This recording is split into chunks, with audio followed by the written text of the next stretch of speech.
Tras más de 50 años de conflicto armado causante de por lo menos 260.000 muertes violentas, 36.000 secuestros y 7 millones de desplazamientos forzosos, el camino hacia la paz en Colombia se dibuja arduo y polarizado. La paz es el resultado de un largo proceso de construcción colectiva del cambio social y de las transformaciones necesarias en la sociedad colombiana.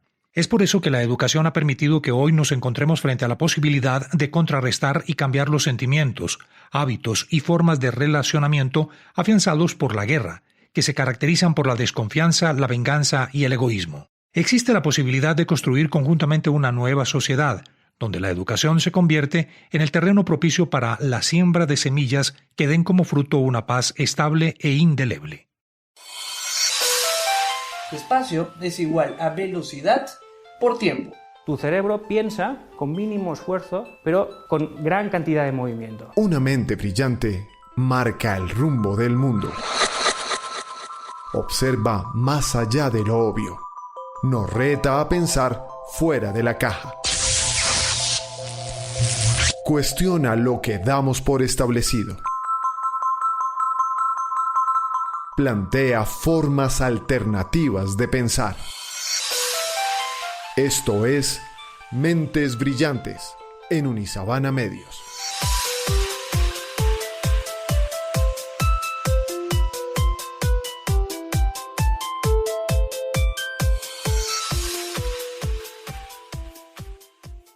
Soy William Calderón y esto es Mentes Brillantes, podcast de Unisabana Medios de la Facultad de Comunicación de la Universidad de La Sabana.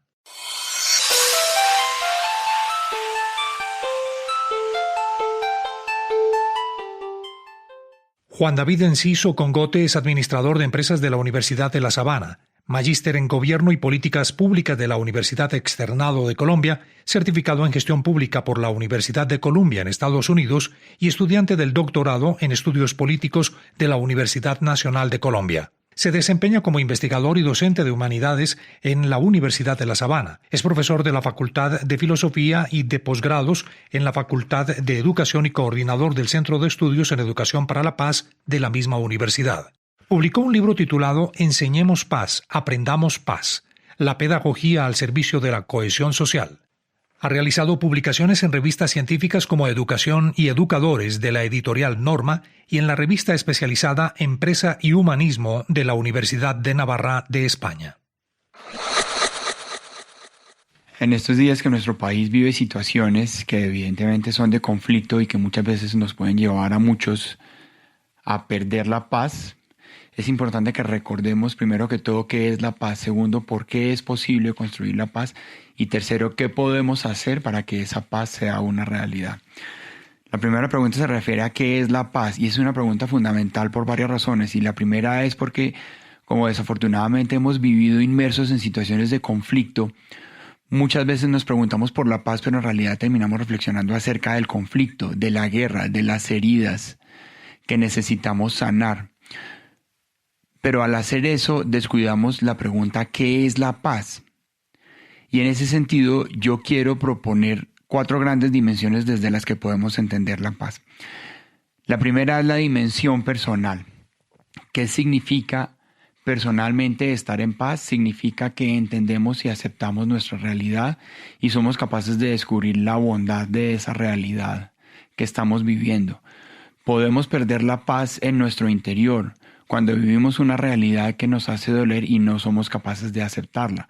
Perdemos un ser querido y no lo aceptamos.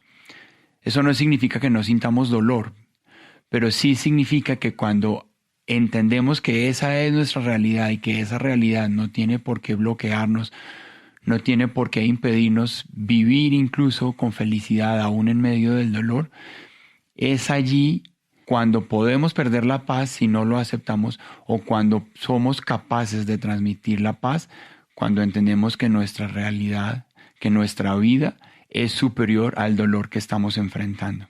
La segunda dimensión de la paz es la que podemos llamar relacional, cuando ya no nos enfrentamos solo a nuestra propia realidad, sino cuando estamos en una situación de tensión o incluso de conflicto con otra persona. Hay quienes distinguen entre la tensión y el conflicto. La tensión es perfectamente natural porque nos enfrentamos a situaciones en las que 2 personas quieren lo mismo o en las que se ha presentado algún tipo de desencuentro. El conflicto se produce cuando pasamos de la tensión a una serie de hechos en los que ya vamos en contra de otra persona. En ese sentido, podemos estar en una paz aparente en la que decidimos no ofendernos, o podemos estar en una paz mucho más íntima en la que logramos entender a la otra persona a pesar de las diferencias que tenemos. Y así podemos hablar entonces de una paz relacional en la que, a pesar de las diferencias, que es algo de lo que estamos viviendo en este momento, podemos aceptar que el otro es diferente, que no siempre comprendemos sus circunstancias, que son diferentes de las nuestras y por lo tanto le permitimos, digámoslo así, el beneficio de la duda. La tercera dimensión de la paz es la que yo llamo la paz política. Esto es muy importante porque desafortunadamente hemos tendido a pensar que la paz se construye desde la política o que son los políticos o incluso la fuerza pública la llamada a devolvernos la paz. Pero desde esta perspectiva, si nos damos cuenta, primero tenemos que estar en paz con nosotros mismos. Segundo, tenemos que ser capaces de reconocer al otro como igual a nosotros para poder establecer esta paz entre nosotros, esta paz relacional que nos permite entender que somos iguales a pesar de que somos diferentes. Y si somos iguales, por lo tanto, soy capaz de respetar al otro y de tratar de entenderlo. Solo entonces podemos pensar en una paz política. ¿Por qué? Porque un gobernante que está en paz consigo mismo, aunque la situación política sea de conflicto, es capaz de actuar en paz. Puede suceder que la muerte de un joven de 18 años, que seguramente es víctima de toda esta situación de conflicto, se convierta en un argumento para la paz o se convierta en un argumento para exacerbar el conflicto. Yo puedo tratar de aprender las lecciones de esta situación, por más dolorosas que sea, y decirme a mí mismo e invitar a otros a decir, tratemos de que esto no vuelva a suceder. O yo puedo convertir la muerte de un joven o la muerte de un policía o la muerte de cualquier otro ciudadano en una excusa para buscar una justicia vengativa. Y en ese sentido, lo que podría ser un argumento para la paz se convierte en un argumento para lo que los expertos llaman el escalamiento del conflicto. Entonces es muy importante que entendamos que no le podemos pedir a la política lo que primero tenemos que dar nosotros mismos. Solo cuando las personas, los actores del sistema político aprenden que son capaces de construir la paz y de vivir en paz, solo entonces podemos construir estructuras políticas de paz, aún en medio de situaciones de tensión. Hay un elemento que es necesario mencionar y es que hay estructuras injustas, profundas desigualdades, que es una de las grandes acusaciones que se le hace al sistema colombiano. Y eso es verdad. Hay situaciones que tienden a incitar a la violencia, pero no podemos caer en el error de culpar a la injusticia por los actos de violencia. Porque si las situaciones de injusticia fueran de suyo actos de violencia, entonces no tendría sentido buscar la paz. Pensemos ¿por qué nosotros luchamos por la paz? Luchamos por la paz porque vivimos en un estado injusto, pero también porque estamos en paz y porque creemos que podemos conseguir la paz. Entonces es necesario que nos quitemos de la mente ese sofisma de que son las situaciones de injusticia las que nos llevan a la violencia. Y finalmente me gusta pensar en una cuarta dimensión de la paz, que es la dimensión trascendente. ¿Por qué? Porque cuando nos encontramos en situaciones tan caóticas, experiencias como la historia colombiana en la que terminamos por decir llevamos 50 o 60 años de conflicto y por lo tanto nos decimos entonces, si yo me doy cuenta de que no soy capaz de construir la paz, ¿qué puedo hacer al respecto? Y es allí cuando el creyente es capaz de decir yo quizá no soy capaz de construir la paz, pero sí puedo pedirle a Dios que me ayude a lograr la paz. Las diferentes corrientes monoteístas confluyen en que Dios es un Dios de paz. Y por lo tanto, tantos argumentos que se dicen religiosos en realidad no son religiosos cuando tratan de utilizar la religión como excusa para la guerra. El Dios monoteísta es un Dios de paz y es un Dios que anuncia la paz.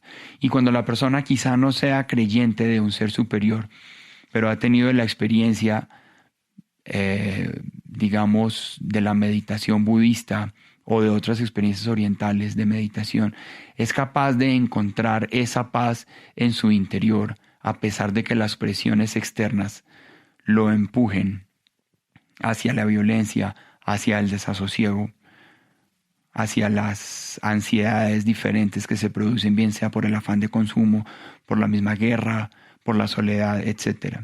Entonces la paz trascendente es importante cuando nos damos cuenta de que no son los recursos externos los que nos producen la paz, sino que es en nuestro interior en donde podemos buscar esa paz, bien sea porque la busquemos en Dios o bien sea porque la procuremos liberándonos de tantas tensiones, estreses, angustias que nos proporciona la sociedad de hoy.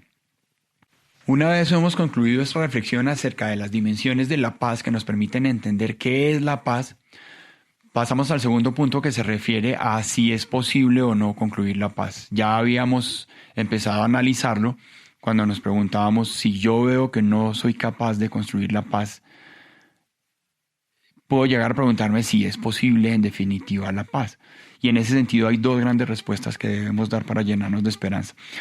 La primera, la paz es posible porque la hemos visto, bien sea en nuestras propias experiencias anteriores o bien en la vida de personas que nos testimonian que a pesar de haber sufrido tanto, son capaces de vivir en paz y de transmitirla a los demás. Uno de esos grandes ejemplos es la señora Pastora Mira, víctima de múltiples formas del conflicto armado en Colombia, que en medio de tanto sufrimiento ha sido capaz de auxiliar a sus propios victimarios. Hay un video que me permito recomendar, que fue el origen de una película que se llama El Mayor Regalo y que se inspira en las situaciones de perdón en Colombia. Se llama así mismo El Mayor Regalo, que se puede ubicar fácilmente en internet y que nos da lecciones de que la paz es posible. Y entonces podemos llegar a preguntarnos por qué ha sido posible la paz. Porque el ser humano es capaz de descubrirla, es capaz de descubrir la belleza de la paz, es capaz de descubrir la belleza del perdón mediante la razón. No es un razonamiento puramente intelectual de llegar a una ecuación de que si yo perdono entonces logro la paz. Es un razonamiento que podríamos llamar mucho más contemplativo de la persona que logra entender que cuando fue capaz de perdonar, encontró esa paz y esa paz está llena de belleza, está llena de ideales y está llena de nuevas formas de ver al otro. Y es allí cuando se empieza a transmitir la paz. Es muy bonito dejarse deslumbrar por las personas que viven en paz, porque son esas personas las que nos demuestran que la paz es posible no como un concepto abstracto, sino como una realidad que podríamos llamar sublime. Y finalmente viene el punto de cómo logramos la paz, y en ese sentido quiero acuñar un concepto que he encontrado en todas las personas que construyen la paz, que son los encuentros. ¿Qué es un encuentro? Es ese momento en que yo reconozco al otro que probablemente era mi enemigo y me doy cuenta realmente de quién es, no solo como persona, podríamos decir como sujeto, como alguien que ha vivido una determinada experiencia. Voy a contar 2 o 3 ejemplos de lo que son encuentros que he conocido a partir de mis estudios y experiencias en este tema de la paz. El primero, 2 mujeres que confluyen en una celda de la cárcel del Buen Pastor en Colombia. Una de ellas militó en la guerrilla y la otra militó en los paramilitares. Y las fuerzas de la ley y las restricciones de espacio las ponen a vivir en la misma celda. Al comienzo las situaciones de tensión y seguramente de conflicto. Pero con el paso del tiempo no solo se dan cuenta que comparten la misma experiencia, sino que comparten otra realidad y es que son madres. Y entonces se dan cuenta de que tienen algo en común y llegan a ser amigas las que antes eran enemigas. Otra forma de encuentro que procede también de estas diferentes formas de diálogo. De repente se encuentran diferentes grupos, cae un aguacero violento y 2 de ellos terminan refugiándose debajo de la misma hojalata de una tienda. Uno de ellos es policía y el otro es exguerrillero. Pues terminan dialogando de muchísimas cosas y terminan dándose cuenta de que a pesar de las diferencias que han tenido en el pasado, son seres humanos que comparten la historia y que probablemente pertenecen a la misma región. Se encontraron y se dieron cuenta de que tantas animadversiones no tenían por qué ser superiores a las posibilidades de construcción de paz. ¿Cómo se construye la paz? Mediante el encuentro, pero para encontrarnos tenemos que permitirnos reconocer al otro. Y para eso hay una condición necesaria que es la humildad. Yo estoy dispuesto a reconocer al otro cuando me doy cuenta de que puedo cometer los mismos errores del otro, que probablemente los he cometido en el pasado y los he cometido no porque sean monstruos, sino porque soy frágil y también el otro es frágil. Y cuando me reconozco igual al otro, entonces estoy dispuesto a conversar con él y a descubrir quién es él. Allí se produce el encuentro. Hoy en día tenemos un gran desafío que es convertir las redes sociales en espacios de encuentro, porque son espacios de profundos desencuentros. podríamos pensar que las redes sociales son un instrumento de la guerra, son un instrumento para lo que nosotros queramos convertirlas y por lo tanto son una oportunidad para el encuentro. Pero eso no sale de fórmulas mágicas, tenemos que aprender a ser creativos, a tratar de entender las razones del otro para que publique lo que publica y a ir un poco más allá de esos mensajes para pensar en formas como puedo llegar a comprender al otro en los mensajes que está publicando. Juan David, en la construcción de paz, ¿qué tan trascendente es el perdón y qué se puede alcanzar a través de él? Voy a evocar una frase de Juan Pablo II que dice: no hay paz sin justicia y no hay justicia sin perdón. Uno de los grandes testimonios de encuentros es el de un paramilitar que está en este video de El Mayor Regalo, en el que dice que solo entendió el daño que había causado cuando conoció a las víctimas de sus acciones. Él había pedido perdón casi que como un acto protocolario, como parte del proceso de desmovilización. Pero cuando vio en el rostro de sus víctimas todo el dolor que había causado, entendió que era necesario pedir perdón. Y él dice: si usted no me quiere perdonar, yo podré entenderlo. Pero si usted es capaz de perdonarme, empezaremos juntos un camino hacia la reconciliación y hacia la paz. Solo cuando entendemos que necesitamos el perdón, podemos realmente empezar a construir la paz. El padre Leonel Narváez de la Fundación para la Reconciliación dice que el perdón es una necesidad y un derecho de la víctima. ¿Cuál es el papel que desempeñamos nosotros como individuos en la construcción de paz? Tenemos varios papeles, pero el primero es ser conscientes de que somos responsables de la construcción de la paz. Tenemos que dejar de lado dos discursos. El primero es que es el Estado el responsable de la paz y el segundo es que el culpable de la violencia son los diferentes grupos que poseen armas al margen de la ley o incluso las fuerzas institucionales del Estado. Yo soy responsable con los mensajes que transmito en las redes sociales, con la manera como me relaciono en mi familia, con la manera como me relaciono en el entorno que me rodea. Esa es la primera responsabilidad que tengo para construir la paz, entender mi propia responsabilidad y luego traducirla en comportamientos que sean coherentes con ese propósito. ¿Qué le diría usted a esas personas que ven la paz de manera escéptica y como un hecho inalcanzable? Yo le diría primero que todo que los entiendo, porque vivimos en un mundo profundamente marcado por la tecnología digital, por las redes sociales, que funcionan 24 horas los 7 días de la semana, que nos atraen con una fuerza impresionante y que tienden a capturarnos y a hacernos pensar que lo que se dice allí es el conjunto de la realidad. Entonces yo les digo, yo los entiendo, pero también tengo que decirles que esa no es toda la realidad. Esa es una parte de la realidad. La realidad más profunda está en lo que nosotros somos como seres humanos capaces de construir la paz. Por eso, ante la tentación de la desesperanza, tenemos que ser capaces de tomar un poco de distancia de estos acontecimientos, de respirar profundo, de empezar a mirar a las personas que tenemos al lado y darnos cuenta de que los que están en estas situaciones de conflicto son como esos que tenemos al lado, son como nosotros mismos, que ellos son capaces de entender igual que nosotros. Y en ese momento, cuando hayamos tomado distancia de la guerra, vamos a ser capaces de empezar a buscar soluciones que nacen del interior, que trascienden al que tenemos al lado y que pueden llegar a construir la paz también en el ámbito político. Mi mensaje para los oyentes de Mentes Brillantes es que la paz es posible porque la hemos experimentado en el pasado. Podemos forjarla desde nuestro interior y podemos transmitirla aún en medio de situaciones de conflicto. Y por lo tanto tenemos un gran desafío, convertir las redes sociales en espacios de encuentro. Hasta aquí Mentes Brillantes de Unisabana Medios de la Facultad de Comunicación de la Universidad de La Sabana. Seguimos sus comentarios en Twitter, Instagram y Facebook con el nombre USM-ComSabana. La producción e investigación de este episodio estuvieron a cargo de Luisa Fernanda Moreno Rodríguez, estudiante de la Facultad de Comunicación de la Universidad de La Sabana. Puede escucharnos en las plataformas Spotify, iTunes, iVoox y Deezer. Espere nuestro próximo episodio.